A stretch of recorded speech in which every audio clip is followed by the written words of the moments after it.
Thanks for listening to Baxie's Musical Podcast. If you like what you hear today, be sure to follow it, like it, rate it, share it aggressively amongst friends. Also, be sure to follow the show on Instagram, Facebook, and TikTok for regular updates about upcoming guests. Today, we're brought to you by Metro Chrysler, Dodge, Jeep, and Ram at Chicopee. Be sure to check out their state-of-the-art dealership next to BJ's and Big Y on Memorial Drive, or go to metrojeep.com and make it Metro. And then drive home in your new Metro Chrysler, Dodge, Jeep, Ram today. It's Baxie's Musical Podcast.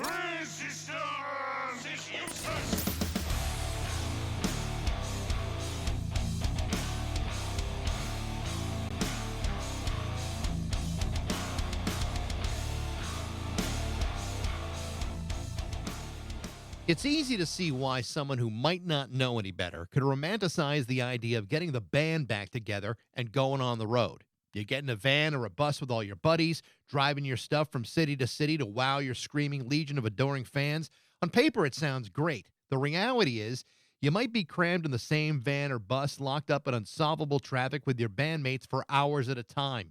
Tired, hungry, occasionally in need of a bathroom, possibly staying in dumpy roadside motels, just to play music at poorly promoted venues for an hour and a half a day. And while that still sounds great, it also means you have 22 and a half hours to kill every single day. Being on the road ain't for everybody, but for those who do it, you sometimes have to find creative ways of passing the time. For legendary guitarist Brian Baker, he's just released a brand new book of photographs that he's taken on the road over the last several years. The name of the book is called The Road. These aren't just merely photographs taken on tour buses or from backstage. These are pictures that Brian took of many of the unusual things he's seen and discovered across America and across the world. Items and places that caught his attention simply because of their uniqueness or because of the lack of context. The result is a book that documents the things that lie off the beaten path, away from the crowds. It's a book that looks beyond the amber waves of grain to show that America and other places are loaded with weird and beautiful stuff if you're willing to open up your eyes and take a look around. So who is Brian Baker? Well, if you know, and you don't need me to tell you about it. But if you don't, then let me see if I can briefly catch you up to date. Since 1981, Brian Baker has gone from being an original member of the band Minor Threat, one of the most important and influential hardcore bands in history. He was also a founding member of the pop-punk band Dag Nasty, also original member of Samhain with Glen Danzig, formerly of the Misfits. He spent time playing in bands like the Meatmen and Government Issue, and in the late 80s, the hard rock band Junkyard. But since 1984, Brian Baker has been a member of Bad Religion. Having turned down an offer to join REM, he's still with them even till today. He's also been a member of the punk rock supergroup cover band Me First and the Gimme Gimmes, as well as having played on countless sessions over the last 45 years.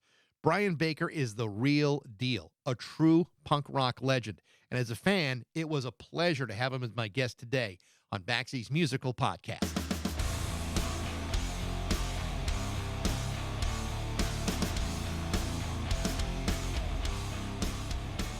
I appreciate you doing this. Sure. You know, I've been Brian Baker supportive for an awful long period of time, and I got the book, and I've gone through it, and I really enjoyed it. And I think the reason why I enjoyed it is, you know, for years I would go on these long family cross country road trips with family, and like 16, 17 hours on the road from Massachusetts, Wisconsin, or Virginia, North Carolina, and one of them I always loved was pulling over and getting out of the car because to me the destination wasn't always the best stuff you see, and there was always other stuff to see. And I get the feeling that probably isn't that much different for you.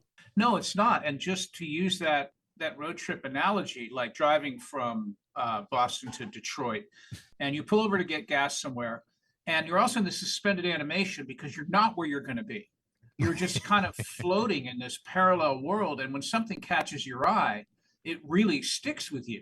And so, a sign for like lamb carcass, and you're in Kenosha and you're trying to go to Minneapolis, it's fun. I don't know, something, it makes it more interesting or makes it jump out more, I think, when you're not where you're supposed to be. I remember driving like on 90 West going through Indiana, and there's a fireworks store but also sells martial arts supplies at the same time. And I'm thinking, man, what a great place this would be. Explosives and weapons at the same time. Yeah, well, I'm sure they're doing a thriving business right now. I'm sure they are. You This is their time. Yeah, right. If there's ever been a time to combine both passions, now is it. Yeah, it is. You've been taking these pictures on your phone for years, and there's a great quirkiness to these pictures in the sense that, I mean, you're looking for things that capture your attention, and it could be things that are unusual or things that are maybe seem out of place or whatever it may be. How would you describe the things that are catching your eye, and specifically for this book? Well, I mean, anything that isn't supposed to be there, an anomaly is, I think, how I refer to it, but that's a bad religion word. I mean, what this is like just the wrong the wrong place at the wrong time is kind of what grabs me. And when I started taking these, which was the first time I got a phone with a camera in it, which is like 2007, I think. It wasn't until the last couple of years that I was looking for shit to take pictures of. This is all just things that I could not avoid taking a picture of, something that would just jump out. And basically that's it. Just like, why is this here? Why are they selling fireworks and martial arts supplies at the same time? And again, too, this was like, I wasn't compiling these things for future distribution. This is just my weird life, my day. So what made you decide to put this in the form of a book? It was my wife's idea. She had been telling me, she's in the arts, and she does, and she'd say, these pictures are really good. Someone might want to see them. I'm like, who cares? I play guitar, honey. That's my job. But after enough cajoling, she actually, she's very encouraging, and a good friend of ours is an actual fine arts photographer who was interested in book design and made a mock-up just to show me, like, hey, if you ever wanted to do this, this might be cool. And I looked at it and was like, oh my God, you're right, because I had help from a professional. And I'm like, this is the same thing as early punk rock. It's like, we didn't know how to make records, but fortunately there was a guy in town who was really into recording music. And that's how, in our hardcore scene in DC, that's why there was a Discord Records, because there was one man, Don Zantara, who built a studio and was like, I want to record your weird music. And this was the same opportunity to me. Like, I had no pretensions of being a photographer, but someone who was one said, hey, this could be cool. And so to top it all off, I just happened to be in a band with a guy who owns a publishing company and has put out photo books in the past. So there was that little leg up too, right. I think that's really why you're holding a book now, the real story. There's no explanation, which is open to interpretation and the context of every shot. Like, the picture is the thing that tells the story, which, by the way, makes it a much faster read than anything Greg Graffin's ever written. But having said that, he's trying to share information. I'm really just kind of like, I'm more casual about it. Yeah, but tell me about the decision not to include a narrative or explanation to of these pictures. Well, I have been taken over the years with all these different bands I've been in, and all of these songs that I've written or been part of. How many people get completely different meanings out of these songs? Even if the lyrics are very clear, my earlier lyrics are like, don't do this, stop it, and someone would say, that told me that I should do things and I shouldn't stop doing things. And I'm like, wild how people have they take different meanings and they interpret songs in these different ways. And I decided I didn't want to leave a roadmap for these photographs.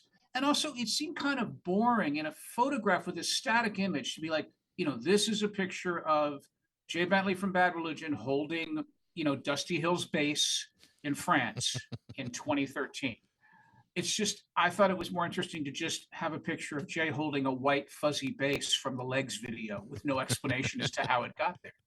It seemed more fun. When you put together a book like this and you're choosing photographs off your phone, does the book say more about you being on the road, or does it say more about you and how you look at the particular things on the road? Or is it a combination of both? I guess it's a combination. I haven't really thought about it. I mean, it really is, these photos, a lot of them were about communication. It would be that someone in my touring party, because I've been touring a really long time, and now we've got 12, 13 people with us because someone's got to do the hard stuff. I can't be carrying an amp at 60. Not at our age, we can't. Hell no. No, sir. And so a lot of this is just like, where are you? And I take a picture of the church that I know is next door to the concert venue. Oh, he's next door. That means sound check will be at 4. Or I'm hungry and I just take a picture of a cheeseburger. Right. It's even lazier than texting. And so that's how a lot of these photos were really just communicating with people that I travel with. You mentioned that you've been doing this for a million years. I mean, 40 some odd years. I mean, Yeah. you're virtually your entire life. I mean, how has it changed for you? I mean, it's one thing to be touring with, Minor Threat at 16 years old, and it's another thing to be touring, with Bad Religion at 59, 60. I mean, how has it changed for you? Is it easier? Is it harder? How would you describe it? Well, I don't think it's certainly not harder, but when you can take a lot of hits when you're 15 through 25, like my early work. So I don't think I could sustain that now because it's hard to drive 48 hours in a van to play someplace, to play a storage container in Salt Lake City. Like, you're just not as motivated. The spirits are not as high. But in general, it's similar. I think it's really the similarities between the two are the most important thing, which is that this crazy punk rock world, there are people every day who are discovering this. And I go to shows, I play shows, but I also go to shows at home in New Jersey where these people who were the same age I was when I was starting out, they are doing something that is incredibly powerful and valid. And it's not based on my template. These people aren't, I'm sure they know who Minor Threat is, but that's not their roadmap. They're making their own way. They're creating their own scenes. They have their own dialogue being created. And that's what is so beautiful about it. The similarities rather than the differences in, the Grandpa tour versus when I was little. I pulled out my Minor Threat album over the weekend, and I bought this many, many years ago, and it's still in pretty damn good shape. And then I lyric sheet, which I hadn't seen in years. And I said, we used to do that. You and I know. Well, that was the best part about albums is like you could pull shit out, like, all the Dead Kennedy stuff, all the inserts in there were just absolutely genius. But I'm looking at the lyric sheet and I'm looking at the pictures and, it's different when you're looking at this like in 1983 for the very first time. I said, oh yeah, these are my guys. But, at almost 60, I'm looking like, oh my God, they're children. Who's responsible for this? Nobody. That was the crazy thing. I think about my parents, like, what were they thinking? Like, hey, you're 15, 16, you want to get in a van with a couple of 18-year-old dudes we kind of know and drive to California? Like, I mean, it was a much gentler time. Sure, of course.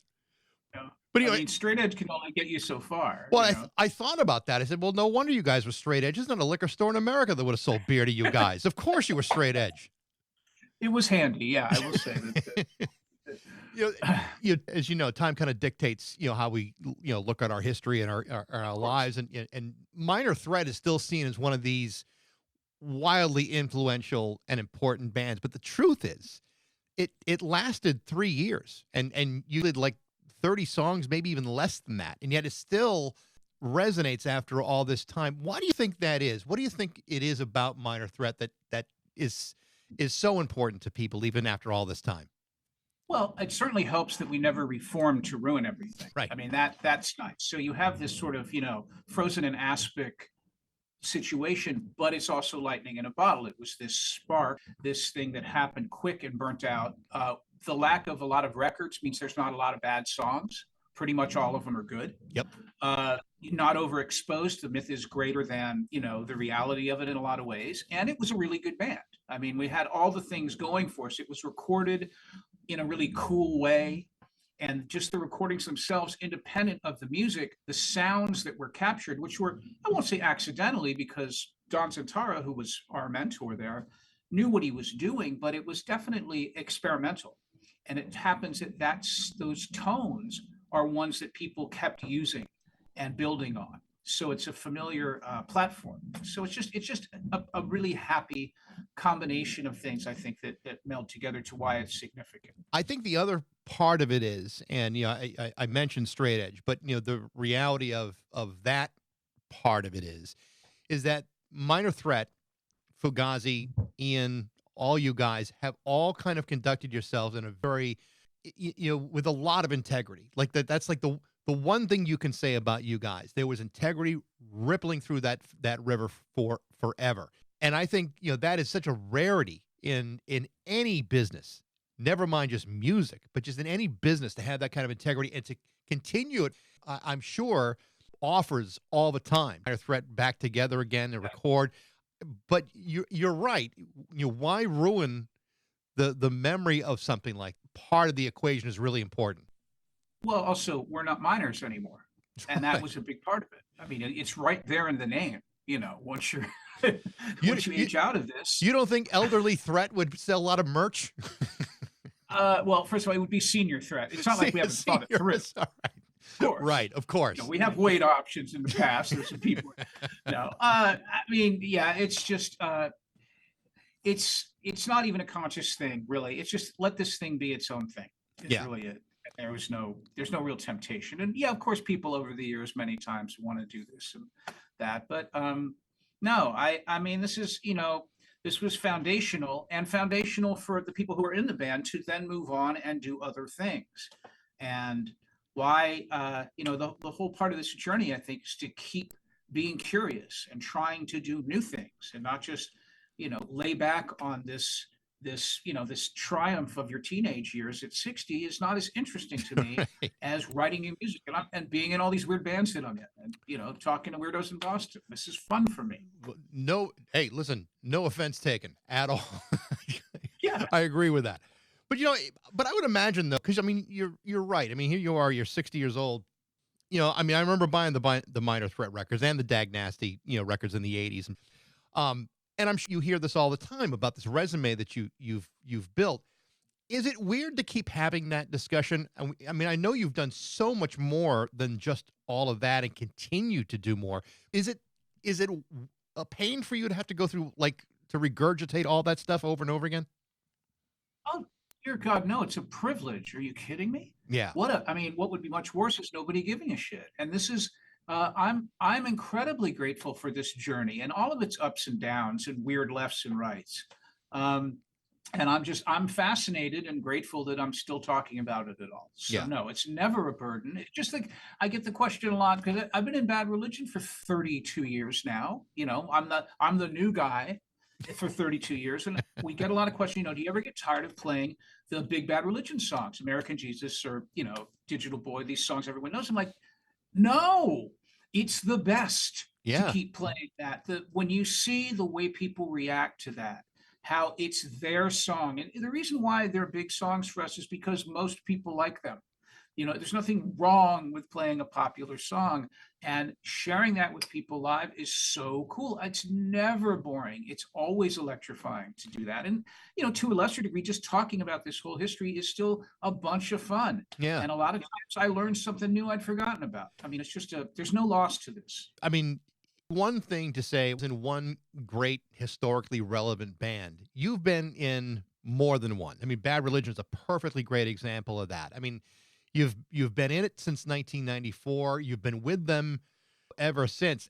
But how did that opportunity even come up for you? How did you even get approached by this? Well, I was a Bad Religion fan, and I'm also kind of a self-starter. And I was at a point I was living in Los Angeles, and I was friendly with both Brett Gurewitz and Greg Hetson, who are the two guitar players in Bad Religion. And independently of each other, I told them many times, hey, if the other guy splits, give me a call. Just hedging my bets. Sure. I mean, I'm Mr. Vegas over here. And what happened was Brett split and Hetson called me and said, hey, Brett split. Do you want to come? And I'm like, absolutely. So I wanted to be in that band. I was really, I got into them late. It's so weird. Like I was familiar with them as a kid. Like they were contemporaries of Minor Threat, and I had their first couple of records, but it was their 1993 release, Recipe for Hate, was the record where I went, Jesus Christ, man, if I had not, if I had kept Dag Nasty going, or I just looked at it as this, like, fuck, I wish I aspired to something like this, of that quality. And so I got more actively trying to insert myself into it because it's a small, the punk thing is a small community. Everybody knew each other. And so I was just kind of putting my card on the table, like, if you need any help, I'm familiar with the material. I have a pretty good resume, Right. We've all met. We all know each other. Yeah. Yeah. I mean, we're all friends. but to be, I mean, 1994 is 31, 32 years ago. Yeah. I mean, it always seems like Bad Religion is always on the road somewhere. It's a Yeah. pretty intense commitment to be part of Bad Religion. I mean, because to keep doing this after all this time, any band that lasts more than like 5 or 6 years is sometimes just like a miracle. Here we are talking 40 years into this, and the band is still together. Yeah. Well, you know what? This is crazy. And we're best friends.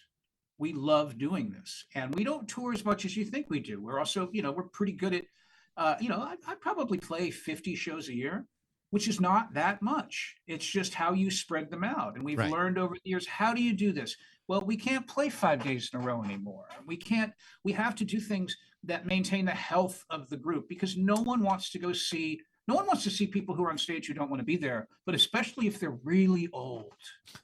It's the worst. You don't Right. want to see old, pissed off dudes. And how do you not be pissed off? Well, you make it so when you're playing, it's fun. And what's fun for us is a couple shows, a day off, maybe go do some sightseeing, a couple of shows, maintain this. The relationship between the members is still the most important thing. And I think that translates to what you see on stage. If you still respect what you do and the guys you play with, I think that other people will respect you when they see it. And so far, so good. If we're not good anymore, we're not going to do it anymore. I mean, that's the other thing. You got to know your sell by date. And if you're not, if this is not joy that you're sharing, then I don't know. I don't think it's worth seeing. But you still have a pretty active, loyal audience too, which wants to see Bad Religion. That's also another part of the equation too.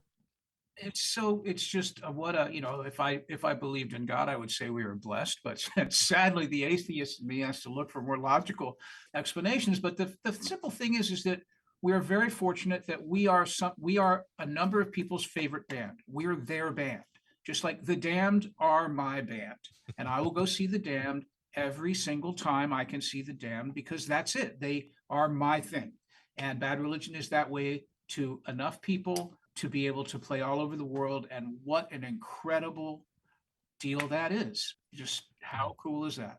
Of course, the Damned have the benefit of so many former members too, that if someone doesn't feel like playing, they can go to somebody else who could pick up the slack. Well, I'm not going to say Bad Religion is all original members either, but things happen. Sure. Drummers wear out, but Sure. I think the Damned we're seeing now is my favorite Damned, because we're seeing the Black Album Damned. The era when I became conscious, 1980, was when I went punk, and that was the record. So I'm getting it all. I interviewed Rat Scabies a couple years ago, and he was great, and he had just done something with Alfie Agnew from DI, and it was a project called Professor and the Madman. And I asked, how did he meet? And they met at an ugly Christmas sweater part. That can't possibly be true. And they both confirmed why it. not? Of course, they both And why confirmed. not? That made me laugh so freaking hard. I thought that was great. Yeah, and totally on brand. I've got to see that Agnew movie, which I can't stream it yet. But I really am interested in seeing that. The whole Agnew family is very influential and cool, and I kind of know them a little bit. I don't know Alfie, but I've met Frank, and I know Rick a bit. Yeah. I'm really looking forward to seeing that. Alfie's absolutely hilarious. And, again, another punk guy with a PhD. Go figure that. Little known fact, when I tried out for Bad Religion, the only other guy they were thinking about was Frank. Really? Wow. So I got in there first. Yeah, I did. Good for you. I've got trouble. There's trouble. There's a guy who's really good who they're thinking about too. Boy. So I have to be extra. Yeah, I had to be extra more better. I keep reading about Bad Religion coming up with new music, and that's been kind of a story that's been hanging there for a good long period of time. What's the reality of that? Where do things stand? Is there new stuff coming out, or is that something that's just going to be delayed for a while? There's half a record now. The problem is that we're not going to put out a record that's not really good.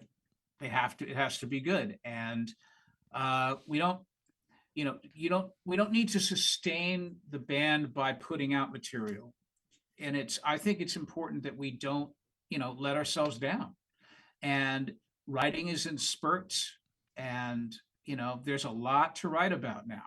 But it's a really, some of these records take a long time to make. This is a really slow process, and we've been, I mean, it's just, it'll happen when it's right, is my best guess. Yeah.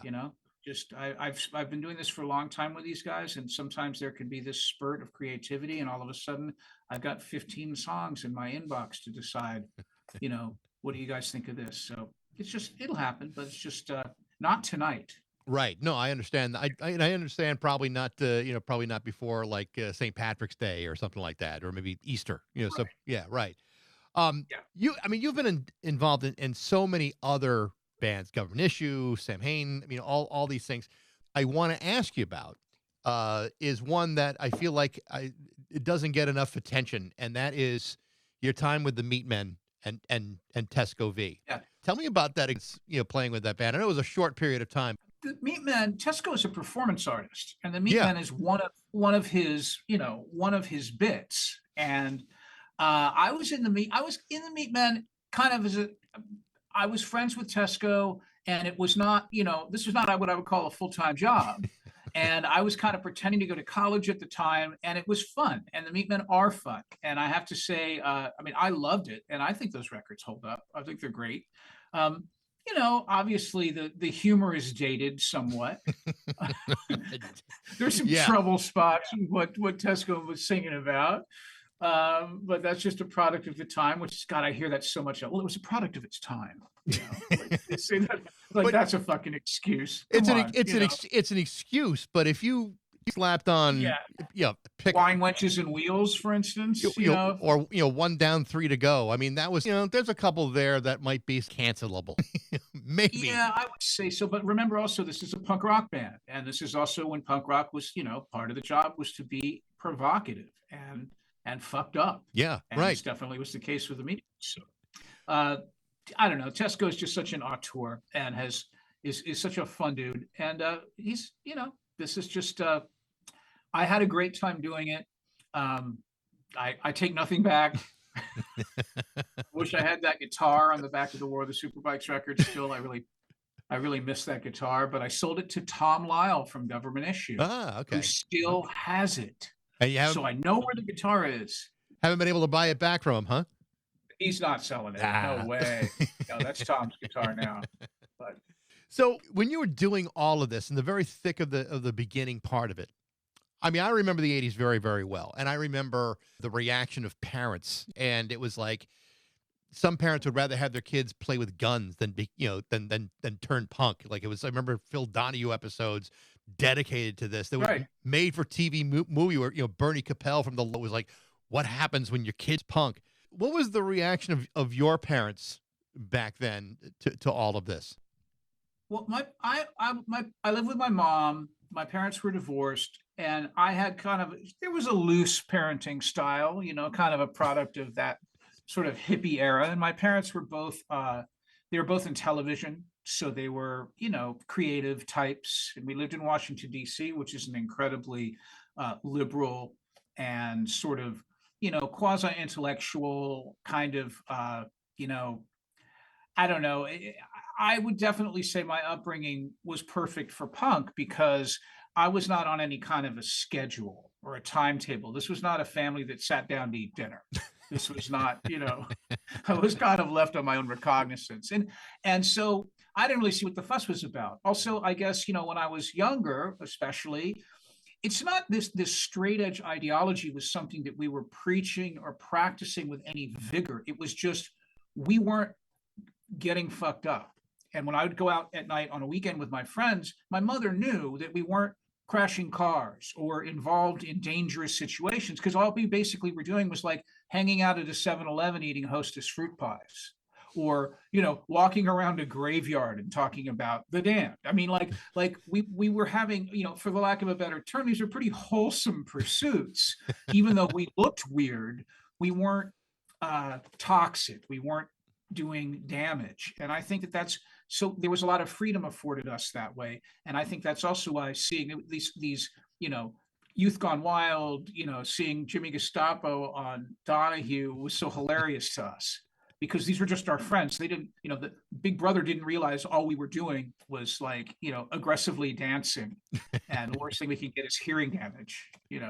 It was just not. It's like, you're seeing like, Jello Biafra being asked, well, what's so wrong about your landlord? Like, it's like did anyone possibly take that shit seriously? But yeah, people did. They were like they were horrified by it and completely missed the satire that he was trying to portray. Yeah, well, it's also because people are stupid. Yeah. And they don't understand art. And look where we are today. Thank goodness for that. So besides, Bad Religion, the book, what else are you involved with? I know you don't really sit around very much. You stay pretty active and busy. What's going on with you now?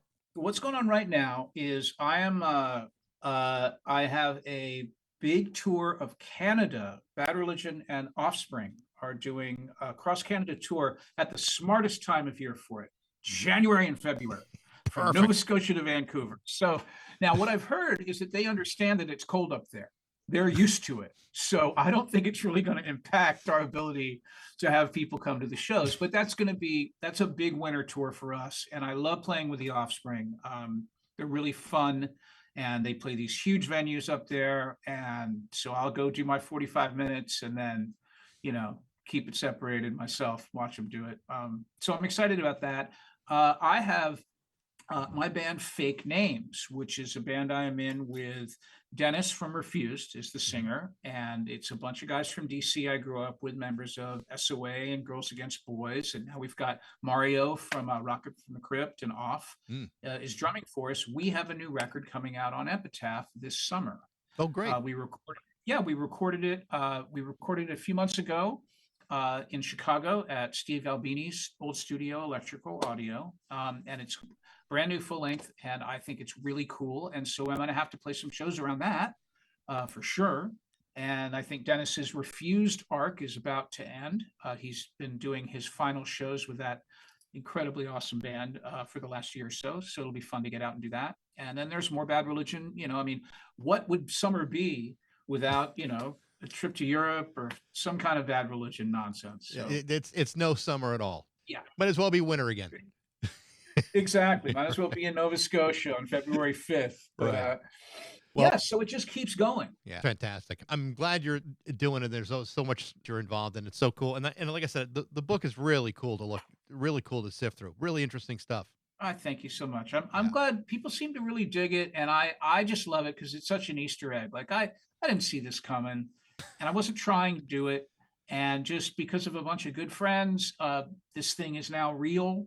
And all of a sudden, like Graffin's like, hey, so we got 2 published authors. I'm like, is it really an author if it's just pictures? And he's like, oh yeah, it's a book because he knows because he's written 4 of them, So I love it. It's just it's been fun, and I've been doing book talks, people talking about the pictures with people, and that's been fun too. It's just I'm really, really grateful, and I hope for more. Yeah, Brian, this has been a blast. I've had a great time talking to you, and I hope down the road man. we can do it again sometime. I'm happy to be. I will talk to you anytime. Awesome. Anytime. Great.